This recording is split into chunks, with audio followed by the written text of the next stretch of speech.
دروس سیرت کے سلسلے کا آج چھٹا درس ہے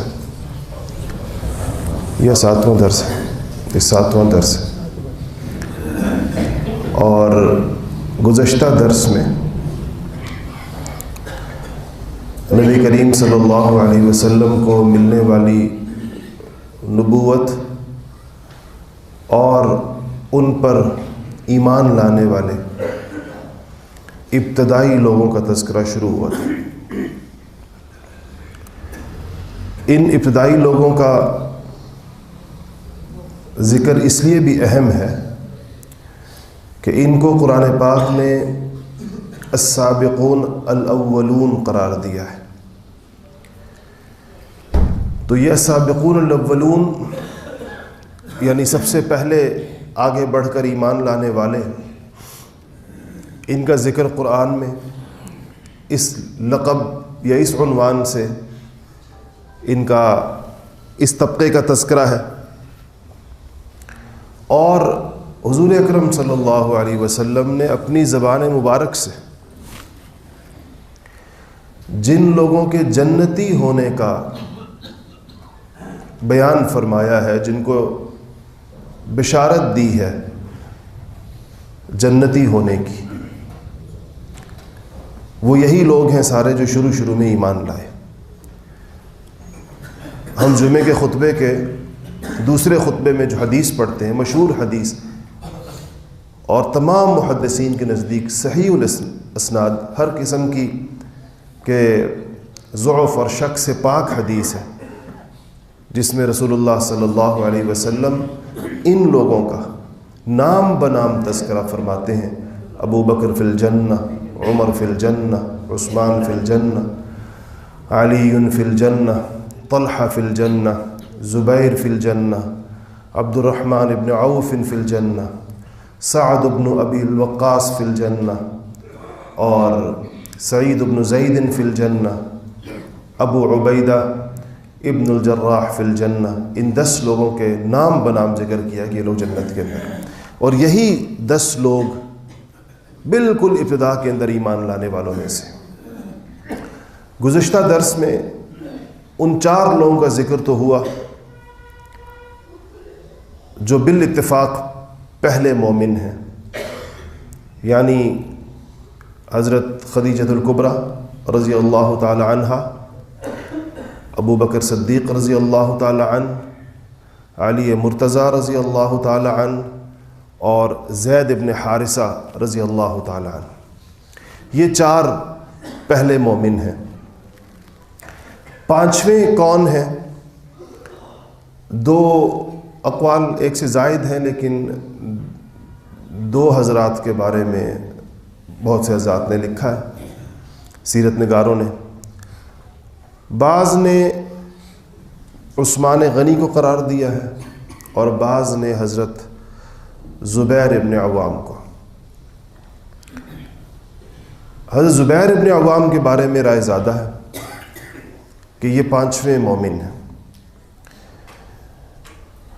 یہ حضور اکرم صلی اللہ علیہ وسلم کی پھوپھی حضرت صفیہ کے بیٹے تھے، صفیہ بنت عبد المطلب۔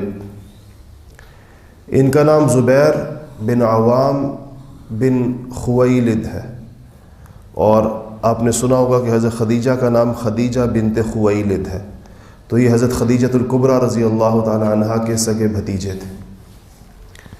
عوام جو ہیں یہ حضرت خدیجہ الکبریٰ رضی اللہ تعالی عنہا کے چچا تھے، کہ بھائی تھے، یعنی یہ بھی بیٹے تھے خویلد کے۔ یہ حضرت ابوبکر صدیق رضی اللہ تعالیٰ عنہ کے داماد ہیں۔ اسما بنت ابی بکر، حضرت ابوبکر صدیق رضی اللہ تعالیٰ عنہ کی 3 صاحبزادیاں تھیں، جن میں سے بڑی اسما رضی اللہ تعالیٰ عنہ تھی، اور ان کے بعد عائشہ صدیقہ رضی اللہ تعالیٰ عنہ تھی، اور سب سے چھوٹی جو تھی وہ ام کلثوم تھی۔ تو یہ ان میں سے سب سے بڑی صاحبزادی حضرت اسما بنت ابی بکر کے شوہر ہیں، اور ایک بڑے نامور صحابی کے والد ہیں۔ ان کے ان کے صاحبزادے حضرت عبداللہ ابن زبیر اور دوسرے صاحبزادے عروہ ابن زبیر، دونوں بہت مشہور ہیں اور حدیث کے مشہور راویوں میں سے ہیں۔ عبداللہ ابن زبیر جو ان کے بیٹے ہیں، ان کی ایک خصوصیت یہ بھی ہے کہ جب مکہ مکرمہ سے مسلمان ہجرت کر کے مدینہ گئے ہیں تو مدینہ میں یہود موجود تھے۔ یہود مدینہ نے مسلمانوں سے کہا کہ یا مشہور کر دی یہ بات کہ ہم نے مسلمانوں پر ایک ایسا جادو کر دیا ہے۔ یہودیوں کا سحر بہت مشہور تھا اور انہوں نے ہی حضور اکرم صلی اللہ علیہ وسلم پر بھی جادو کی کوششیں کی بار بار۔ تو یہود مدینہ نے مشہور کر دیا کہ ہم نے مسلمانوں پر جادو کر دیا ہے، ان کے ہاں نرینہ اولاد نہیں پیدا ہوگی جو لوگ ان میں سے مدینہ آئے۔ تو مدینہ منورہ جب مہاجرین کے قافلے پہنچے تو جو پہلی اولاد پیدا ہوئی وہ انہی حضرت زبیر اور حضرت اسما کے گھر میں حضرت عبداللہ ابن زبیر کی پیدائش ہوئی، اور ان کی پیدائش پر مدینہ کے مسلمانوں نے نعرہ تکبیر بلند کیا کہ اللہ تعالیٰ نے یہود مدینہ کو جھوٹا اور رسوا ثابت کر دیا عبداللہ ابن زبیر رضی اللہ تعالیٰ عنہ کی پیدائش پر، جو ان کے صاحبزادے ہیں حضرت زبیر کے۔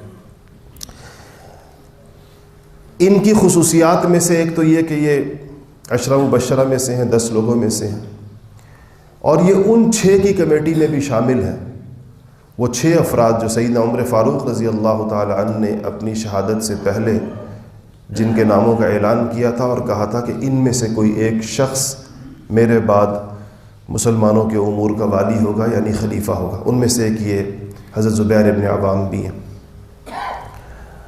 اور ان کی ایک اور خصوصیت یہ ہے کہ بدر سے پہلے رسول اللہ صلی اللہ علیہ وسلم نے جو جنگی مہمیں روانہ کی تھیں، جن کو سریہ یا سرایا جس کی جمع ہے، اس میں سے ایک سریہ زبیر ہے، ان کی سرکردگی میں ایک جنگی مہم روانہ کی تھی جس میں سب سے پہلے اسلام کے لیے تلوار اٹھانے کا اعزاز ان کو حاصل ہے، یعنی جہاد کی تلوار مسلمانوں میں سے سب سے پہلے جس کی اٹھی ہے وہ سیدنا زبیر ابن عوام رضی اللہ تعالی عنہ ہے، اور سب سے پہلا تیر جس نے چلایا ہے وہ حضرت طلحہ بن عبید اللہ رضی اللہ تعالی عنہ، جن کا تذکرہ میں ان کے بعد آپ کو کرتا ہوں۔ تو یہ مسلمان ہوئے اور بالکل ابتدا کے اندر ہوئے اور بڑے ظلم و تشدد سہا، اپنے چچا کا خاص طور پر ان کے چچا ان کے اوپر بہت زیادہ مظالم ڈھاتے رہے۔ اس کے بعد جو مسلمان ہوئے وہ حضرت طلحہ بن عبید اللہ رضی اللہ تعالی عنہ، یہ بھی قریشی ہیں۔ یہ کہتے ہیں کہ میں تجارتی سفر کے سلسلے میں شام کے شہر بصرہ میں تھا۔ اس بصرہ کا ذکر بہت زیادہ آتا ہے۔ ایک شہر بصرہ ہے، وہ عراق کے اندر ہے، یہ شام کے شہر کا ذکر ہے جہاں یہ جایا کرتے تھے۔ طلحہ کہتے ہیں کہ میں وہاں تھا تو ایک راہب کو میں نے سنا کہ کلیسا کو صومعہ بھی کہتے ہیں، جس جہاں پر عربی کے اندر جس کو صومعہ کہتے ہیں، یعنی ایک کلیسا کا ایک راہب باہر نکل آیا اور اس نے آوازیں لگانی شروع کر دیں کہ مکہ سے کوئی آیا ہوا ہے، مکہ سے کوئی آیا ہوا۔ تو کہتے ہیں میں آگے بڑھا، میں نے کہا میں مکہ سے آیا ہوں۔ تو اس نے کہا کہ مکہ کی کوئی خبر ہے؟ میں نے کہا میں تو خود یہاں پر ہوں۔ تو اس نے کہا کہ وہ مہینہ آ گیا جس کے اندر نبی آخر الزمانے آنا تھا، تو وہ آ چکے ہوں گے مکہ میں، اور وہ اللہ کے آخری نبی ہیں، اور وہاں سے وہ چٹیل میدانوں اور نخلستانوں کی سرزمین کی جانب ہجرت کریں گے، اگر تمہیں موقع ملے تو ان کا ساتھ ضرور دینا۔ فرماتے ہیں کہ میں اپنے سفر سے واپس آیا تو ظاہر بات ہے اس زمانے میں تو پیچھے کے حالات کا کوئی معلوم کرنے کا بندوبست نہیں ہوتا تھا، تو میں نے آتے ہی مکہ میں پوچھا کہ کوئی نئی بات میرے جانے کے بعد جو ہوئی ہو۔ تو لوگوں نے کہا ہاں نئی بات یہ ہوئی ہے کہ عبداللہ کے بیٹے محمد صلی اللہ علیہ وسلم نے نبوت کا دعویٰ کر دیا ہے، اور ابو قحافہ کا بیٹا اس کے ساتھ ہو گیا ہے، یعنی ابو بکر صدیق رضی اللہ تعالیٰ۔ اس سے بعض حضرات نے یہ اندازہ لگایا ہے کہ یہ 5ویں مسلمان یہ ہوں گے اس لیے کہ کسی اور کے اسلام کا ذکر نہیں ہے، کہ کوئی اور ساتھ ہوا ہو، یہ ہو سکتا ہے لوگوں کو خبر نہ ہوئی ہو۔ تو کہنے لگے کہ میں سیدھا ابوبکر صدیق رضی اللہ تعالیٰ عنہ کے پاس گیا اور ان کے ذریعے سے اللہ جل شانہ نے ان کو جو ہے وہ اسلام کی نعمت سے مالا مال کیا۔ ان کی بھی کچھ خصوصیات ہیں۔ ایک تو یہ کہ عشرہ مبشرہ میں سے، ایک یہ کہ بدر میں ان کو نبی کریم صلی اللہ علیہ وسلم نے کہیں اور بھیجا تھا، اور یہ ان 8 لوگوں میں سے ایک ہیں جنہوں نے بدر میں شرکت نہیں کی، مگر بدر کی غنیمت میں سے ان کو حصہ ملا، اور حضور اکرم صلی اللہ علیہ وسلم نے خاص طور پر ان سے فرمایا کہ تم بدر کے ثواب میں شریک ہو، عثمان غنی کی طرح، اور ان باقی ان 2 کے علاوہ 6 افراد اور بھی ہیں۔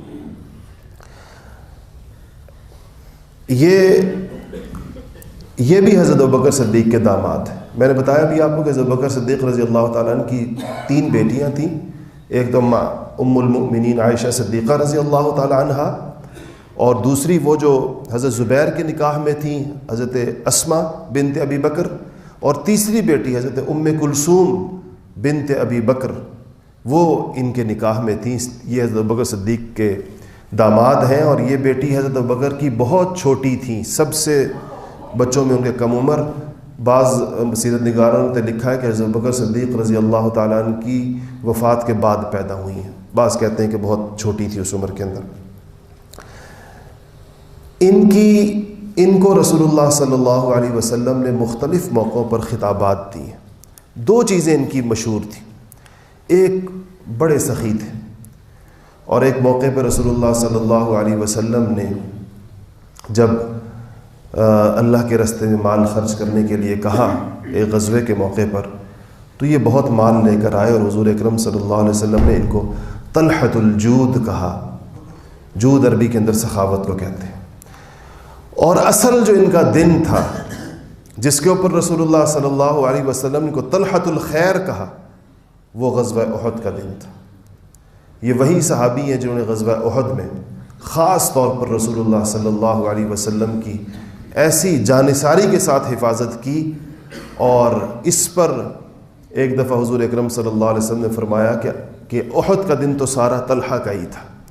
حضرت عمر فاروق رضی اللہ تعالیٰ عنہ ان کو صاحب الاحد کہتے ہیں، کہ احد کے دن کا وہ شخص جس کو اللہ جل شانہ نے سب سے زیادہ سعادتوں سے نوازا، کیونکہ احد میں آپ کو پتہ ہے کہ حالات کیسے ہو گئے تھے، اور اس بھگدڑ میں جو لوگ حضور اکرم صلی اللہ علیہ وسلم کی حفاظت اور جانثاری کے اوپر جم گئے تھے، ان میں سب سے اہم ترین کارگزاری یا شجاعت کے وہ خاص جوہر جو دکھائے وہ یہ طلحہ ابن عبید اللہ رضی اللہ تعالی عنہ نے دکھائے۔ اور ایک دفعہ قرآن کے اندر ایک آیت ہے کہ منہم من قضى نحبہ، کہ حضور کو کہا گیا کہ آپ کے لوگوں میں سے کچھ لوگ ایسے ہیں جنہوں نے اپنا وعدہ وفا کر لیا، جو انہوں نے وعدہ کیا تھا اللہ اور اس کے رسول سے وہ انہوں نے پورا کر لیا، اللہ نے اس کی سند دے دی۔ تو ایک اعرابی، ایک دیہاتی آئے اور حضور اکرم صلی اللہ علیہ وسلم سے پوچھا، یا رسول اللہ، قرآن میں یہ اللہ کہتا ہے کہ آپ کے لوگوں میں سے کچھ لوگوں نے اللہ اور رسول سے اپنے وعدے پورے کر لیے، وہ کون لوگ ہیں؟ کس کو کہا ہے اللہ پاک نے؟ آپ کے ان ساتھیوں میں سے وہ کون ہیں؟ تو حضور اکرم صلی اللہ علیہ وسلم خاموش ہو گئے، جواب نہیں دیا۔ کہتے ہیں اتنے میں وہ صاحب ادھر ادھر کہیں آگے پیچھے سے صحابہ کے بیٹھے تھے لیکن جواب نہیں ملا۔ اتنے میں طلحہ ابن عبید اللہ مسجد میں داخل ہوئے تو حضور نے پوچھا کہاں گیا وہ سائل، پوچھنے والا کدھر گیا؟ تو کھڑا ہو کہا رسول اللہ میں ادھر بیٹھا ہوں۔ کہا کہ یہ ہے وہ شخص۔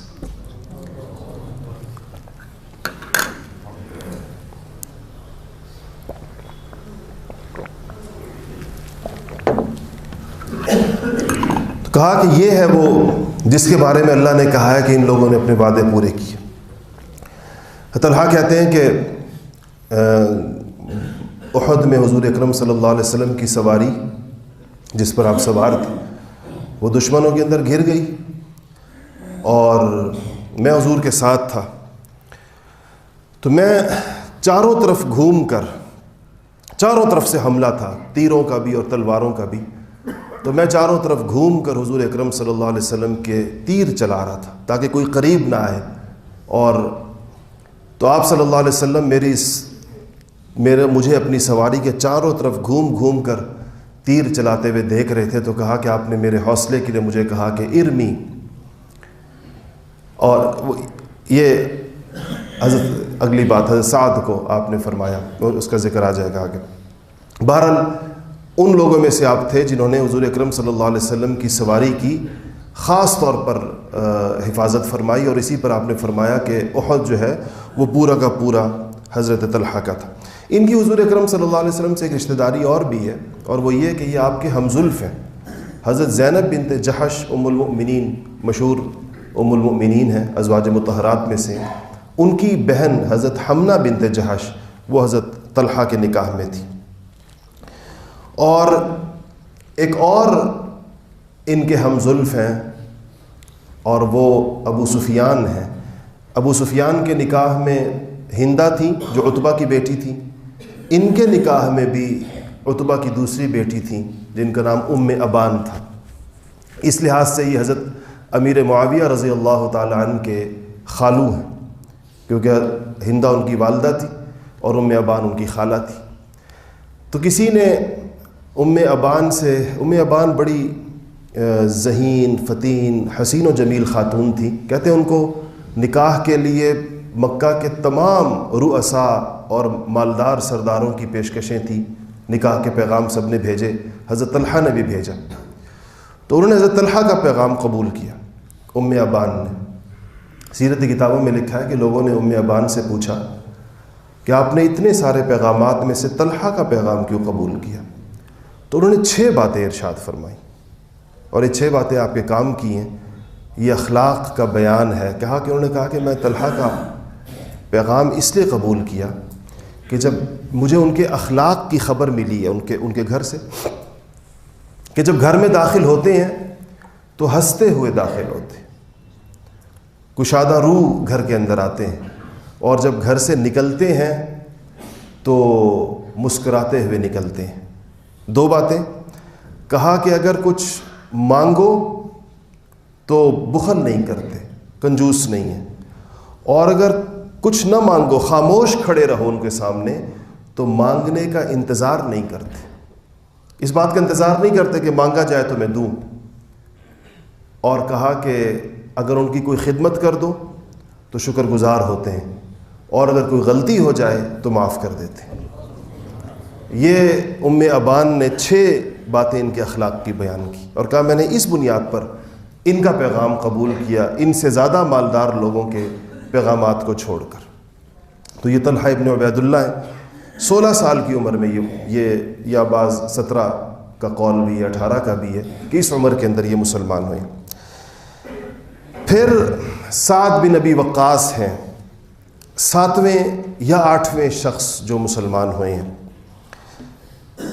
یہ فرماتے ہیں کہ میں نے اپنے اسلام لانے سے پہلے 3 دن پہلے میں نے خواب دیکھا، اپنے اسلام لانے کی وجہ بیان کرتے ہیں، اور کہتے ہیں کہ میں نے خواب یہ دیکھا کہ پورے مکہ میں اندھیرا چھا گیا، ایک سخت قسم کا سناٹا اور ایک پوری تاریک ہو گیا مکہ مکرمہ، اور پھر اس تاریکی میں نے دیکھا کہ ایک انتہائی روشن اور چمکدار چاند طلوع ہو گیا، اور میں اس چاند کی طرف چل پڑا تو میں نے چلتے ہوئے دیکھا کہ ابو بکر صدیق، علی مرتضیٰ اور زید ابن حارثہ مجھ سے پہلے اس چاند تک پہنچ گئے۔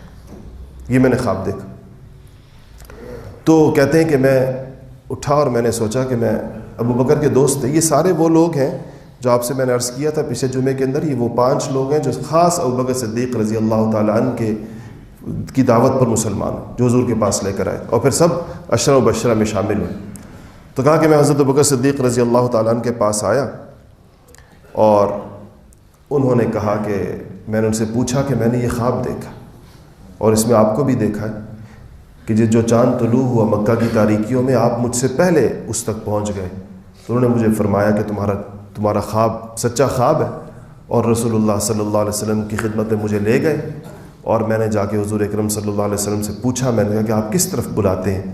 تو حضور اکرم صلی اللہ علیہ وسلم نے فرمایا کہ میں اللہ کی وحدانیت کی طرف اور ان جو دعوت ہے اسلام کی وہ دی، اور میں نے کہا کہ میں نے بلا تاخیر اور بلا تأمل اشہد ان لا الہ الا اللہ اشہد ان محمد رسول اللہ پڑھا۔ تو یہ بھی ابتدائی پہلے 10 لوگوں میں سے جو اسلام لائے ہیں ان میں سے کہ حضرت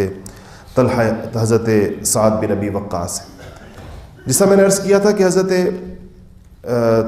سعد جو ہیں وہ اس میں ایک اشتباہ ہوا، شاید میں نے حضرت طلحہ کو پہلا تیر انداز قرار دیا، پہلے تیر انداز یہ حضرت سعد بن ابی وقاص ہے، اور انہی کے وہ اس تیر اندازی پر جو انہوں نے احد کے اندر کی تھی، حضور اکرم صلی اللہ علیہ وسلم نے فرمایا تھا کہ ارمی یا سعد فدا کا ابی و امی، کہ سعد مارو تیر، میرے ماں باپ تمہارے اوپر قربان۔ اور یہ کہا کرتے تھے کہ حضور اکرم صلی اللہ علیہ وسلم کی زبانی ہم نے یہ تو سنا کہ فدا کا ابی، میرا باپ تم پر قربان، اور اپنے بعض مخلصین سے کہا کہ فدا کا امی، میری ماں تم پر قربان۔ کہتے تھے کہ میں واحد شخص ہوں جس کو حضور نے فرمایا کہ میرے ماں باپ دونوں تجھ پہ قربان۔ تو یہ سعد بن ابی وقاص ہے، اور یہ جب اسلام لے آئے تو ان کی والدہ نے قسم کھا لی کہ میں نہ کھانا کھاؤں گی، نہ پانی پیوں گی، اور نہ دھوپ سے سائے میں جاؤں گی۔ مکہ مکرمہ کی دھوپ بڑی سخت چلچلاتی ہوئی دھوپ ہوتی، گرم موسم ہوتا، تو کہتے ہیں کہ ایک دن وہ سارا دن دھوپ میں بیٹھی رہیں اور نہ کھانا کھایا نہ پانی پیا۔ دوسرے دن پھر اسی طرح، اور دوسرے دن تک بندے کو کمزوری ہو جاتی ہے، تو اٹھ کر جب شام ہوئی، دھوپ ختم ہوئی تو اندر جانے لگیں، تو ضعف اور کمزوری کی وجہ سے لڑکھڑا گئیں۔ تو حضرت سعد نے کہتے ہیں اپنی ماں سے کہا کہ ماں، تجھ سے میرا جو تعلق ہے یا جو محبت ہے وہ تجھے بھی پتہ ہے اور مجھے بھی پتہ ہے، یہ تو تیری ایک جان ہے، اگر ایک ایک کر کے تیری 100 جانیں بھی ہوں اور وہ 100 کی 100 جانیں نکل جائیں اس شرط کے اوپر کہ میں محمد مصطفیٰ کا دین چھوڑ دوں، تو یہ میں نہیں کروں گا، حضور کا دین نہیں چھوڑوں گا، چاہے ایک ماں نہیں 100 دفعہ ماں اس کے اوپر قسم کھا لے۔ کہتے ہیں یہ اتنے عزم اور اس قدر جذبے کے ساتھ اس کو بیان فرمایا کہ ان کی والدہ نے اپنی قسم توڑ دی، ان کو پتہ چل گیا کہ اس سے یہ ٹلنے والا نہیں ہے اس چیز سے۔ تو یہ بھی ابتدائی لوگوں میں سے، یہ تو قریش کے لوگ تھے۔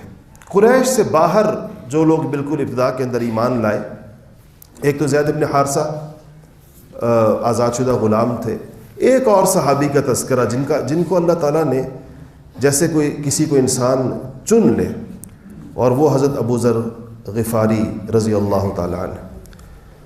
یہ بنو غفار قبیلہ ہے، یہ غفاری لفظ نہیں ہے، غفار تو اللہ کی صفت ہے، اس کی طرف نسبت کر کے بعض لوگوں کے نام کا حصہ غفاری ہوتا ہے، یہ غفار ہے قبیلہ ہے، اور یہ مکہ سے باہر رہتے تھے۔ ان کو کہیں سے خبر ملی حضور اکرم صلی اللہ علیہ وسلم کی طرف سے نبوت کے دعوے کی، نبوت کے اعلان کی، تو انہوں نے اپنے بھائی انیس کو بھیجا اور ان سے کہا کہ جا کر دیکھو مکہ میں پتہ کرو کہ سنا ہے کسی نے نبوت کا دعویٰ کیا۔ ان کے بھائی آئے اور پتہ کیا اور واپس گئے، اور انہوں نے کہا کہ اچھا، ان کے بارے میں آتا ہے کہ یہ بت پرستی سے بیزار ہو چکے تھے نبوت سے پہلے ہی۔ اچھا، نماز کا پتہ نہیں تھا، ظاہر ابھی تو شریعت نہیں آئی تھی، لیکن جیسے بن پڑتا تھا ویسے کچھ نماز بھی پڑھتے تھے، جو ان کو اپنے طرف سے اس وحدہ لا شریک کی عبادت کی کوشش کرتے تھے جس کا ان کو پتہ نہیں تھا، کیونکہ نبی کوئی نہیں تھا جو بتاتا۔ تو یہ فرماتے ہیں کہ جب ان کے بھائی آئے تو گئے اور وہ خبر لے کر واپس آئے اور کہا کہ کیا تم نے پایا؟ تو انہوں نے بتایا کہ وہ کہا کیا کہتے ہیں؟ تو انہوں نے کہا کہ وہ ایک اللہ کی طرف بلاتے ہیں اور ان چیزوں سے روکتے ہیں، شرک سے روکتے ہیں، ان چیزوں سے روکتے ہیں۔ انہوں نے کہا چلو اب تم گھر پہ رہو، بھائی سے کہا، اور میں جاتا ہوں اور میں جا کر اب خود معلوم کرتا ہوں کہ کیا ہے۔ تو یہ کہتے ہیں کہ میں آیا، البتہ بھائی نے ان کو یہ بتا دیا کہ مکہ مکرمہ میں ان کی بڑی شدید مخالفت ہے اور معاملہ بھی ڈھکا چھپا ہے، علی الاعلان نہیں ہے کچھ۔ تو کہتے ہیں کہ میں آیا اور مسافروں کی طرح آ کر حرم میں آ گیا، جس طرح مسافر آتے تھے، اور میں آ کر حرم میں سارا دن گزارا کہ کوئی مجھے نظر آئے، تو مجھے کچھ نظر نہیں آیا، کوئی بندہ ایسا نظر نہیں آیا جس سے میں پوچھوں، نہ ان سے ملاقات ہوئی۔ تو شام ہو گئی تو میں مسافروں کی طرح میں ادھر ہی حرم کے اندر یعنی بیت اللہ کے اندر میں لیٹ گیا، چادر اپنی بچھا کر، تو کہنے لگے کہ ایک شخص میرے پاس آیا اور مجھ سے کہا کہ مسافر معلوم ہوتے ہو تو میرے ساتھ میرے گھر چلو. تو کہنے لگے کہ میں ان کے ساتھ چلا گیا، اور رستے میں انہوں نے مجھ سے نہیں پوچھا کہ تم کس لیے آئے، نہ اپنے گھر جا کر مجھ سے پوچھا. وہاں مجھے کھانا کھلایا اور سلا دیا، اور صبح مجھے لے کر واپس حرم آئے اور حرم میں مجھے چھوڑ دیا. کہتے میں نے پھر دن ادھر ادھر دیکھتے بھالتے گزارا، پھر کچھ نہیں پتہ چلا مجھے. شام ہو گئی، رات ہو گئی، میں نے چادر بچھائی، وہی شخص دوبارہ آ گیا جس مجھے گزشتہ دن لے کر گئے تھے. مجھے کہا کہ لگتا ہے تم جس کام کے لیے آئے تھے وہ آج بھی نہیں ہوا، میرے ساتھ چلو. مجھے اپنے گھر لے گئے، نہ رستے میں کچھ پوچھا، نہ گھر جا کر کچھ پوچھا، کھانا کھلایا، سلا دیا، صبح دوبارہ لا کر حرم کے اندر چھوڑ دی. اب یہ تیسرا دن، کہتے میرا تیسرا دن بھی گزر گیا، شام ہو گئی، وہی شخص پھر میرے پاس آیا اور کہا کہ لگتا ہے پھر تم وہ ہو. تو مجھے اپنے ساتھ لے گئے اور کھانا کھلا کر مجھ سے کہنے لگے کہ اگر مناسب سمجھو تیسرا دن تمہیں ہو گیا اور تم اس طرح مسافروں کی طرح بیت اللہ میں پڑے ہوئے ہو، جس مقصد کے لیے آئے ہو اگر چاہو تو مجھے بتا دو، شاید میں تمہاری کوئی مدد کر سکوں. تو کہا کہ میں ان 2-3 دنوں میں اس کے ساتھ رہ چکا تھا، میں اس پہ اعتماد کرنے کا دل چاہا. تو میں نے کہا کہ میں نے یہ سنا ہے کہ یہاں کوئی نبی آئے ہیں اللہ تعالیٰ کے، تو میں ان کا پوچھنے کے لیے آیا ہوں. میں نے بھائی کو پہلے بھیجا تھا، وہ یہ خبر لے کر آیا، اور اب میں خود اس کے لیے آیا ہوں. تو انہوں نے کہا کہ تم صحیح جگہ پہنچے. میرا نام علی ہے، یہ علی مرتضیٰ شیر خدا تھے. تو کہا کہ میں کل تمہیں لے کے ان کے پاس جاؤں گا، لیکن یہاں صورتحال ایسی ہے کہ کسی کو پتہ نہ چلے کہ تم اس مقصد کے لیے آئے ہو. تو اگر کوئی رستے کے اندر ایسا بندہ مل گیا جس کو یہ شک ہوا کہ میں تم کو لے کے جا رہا ہوں، تو میں بیٹھ جاؤں گا، اپنا تسمہ ٹھیک کرنے لگوں گا، تم آگے گزر جانا، رکنا نہیں، تاکہ یہ نہ پتہ چلے کہ ہم دونوں ساتھ. تو یہ فرماتے ہیں کہ مجھے اس طرح سیدنا علی مرتضیٰ رضی اللہ تعالی عنہ حضور کے پاس لے کر گئے، اور میں نے حضور کو دیکھا. حضور سے پوچھا کہ آپ کس چیز کی دعوت دیتے ہیں؟ حضور نے بتایا یہ ایمان لے آئے.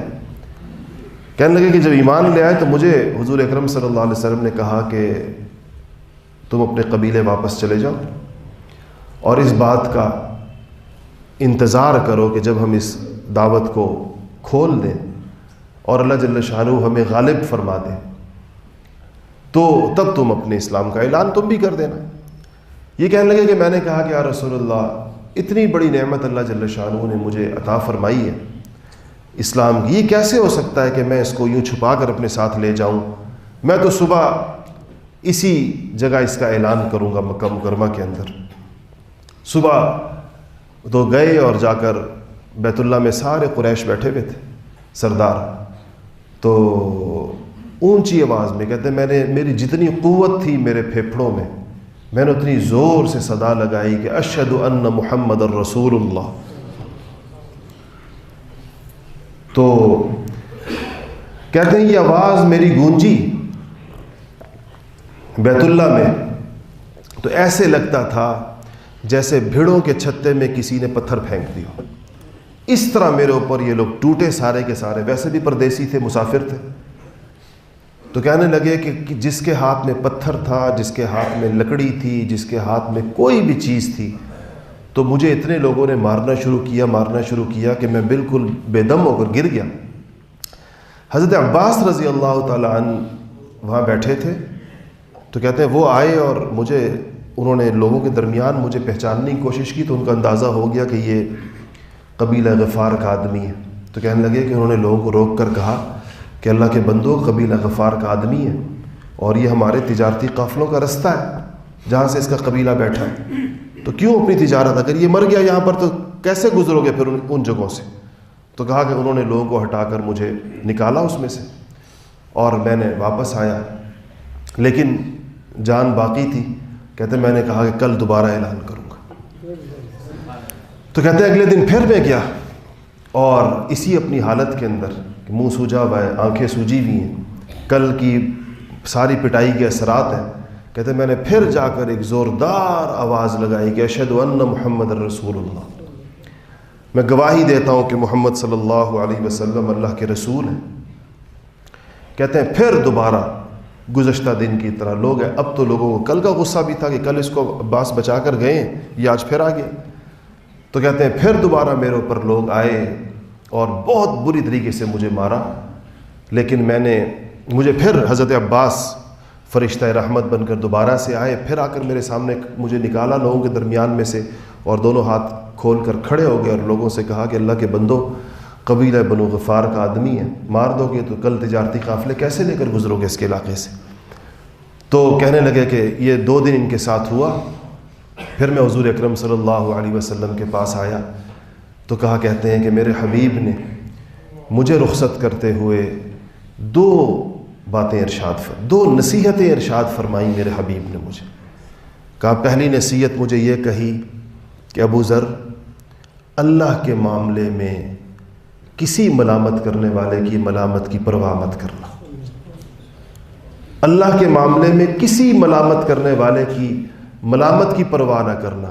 اور دوسری بات مجھے کہی کہ قل الحق ولو کان مرا، کہ ابو ذر ہمیشہ سچی بات کہنا چاہے وہ کتنی ہی کڑوی کیوں نہ ہو. کہا یہ 2 نصیحتیں مجھے ارشاد فرمائیں. ان 2 نصیحتوں پر ابو ذر نے ایسا عمل کر کے دکھایا کہ الاصابہ کے اندر روایت لکھی ہے کہ حضور اکرم صلی اللہ علیہ وسلم نے کیا فرمایا ان کے بارے میں. کہا کہ یہ آسمان جتنی چیزوں کے اوپر تنا ہوا ہے، جس چیز کے اوپر آسمان تنا ہوا ہے اور جتنی چیزوں کو زمین نے اٹھایا ہوا ہے، ان سب کے اندر ابو ذر سے سچا کوئی نہیں ہے. ابو ذر سب سے سچا ہے ان ساروں کے اندر. یہ اس لیے کہ فرمایا کہ مجھے میرے حبیب نے کہا تھا کہ ابو ذر سچی بات کہنا چاہے وہ کتنی ہی کڑوی کیوں نہ ہو. انشاءاللہ باقی حضرات کے بارے میں اگلے جمعے میں. وآخر دعوانا الحمدللہ رب العالمین.